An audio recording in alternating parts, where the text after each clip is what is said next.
This is Eric Muathe, Muathe.com, with a reminder. Looks like as we go into the month of September, more than likely, the way the market's been behaving, we are entering a phase where a lot of the stocks seem to be breaking down. For example, here, take a look at the steel sector stock X.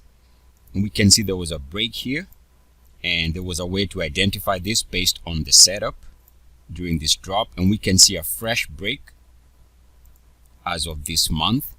Again, all this was after some very obvious signs that are given by the method I call the ultimate Muathe sell signal. You can get the full list here. Sample is going to be in the description of the video, an introduction into this method. But you can see here lots of warning signs. Also, we can see that, for example, take a look at the steel sector giving a fresh break, and all this is pretty much after flashing very obvious minimum requirements. So be on the lookout for this type of setup as the market goes into the month of September. So I would say we need to brush up a little bit more on the ultimate Muathe sell signal. Full list can be seen here for paid subscribers. Eric Muathe from Muathe.com. As always, good luck, peace, and blessings. ETFs.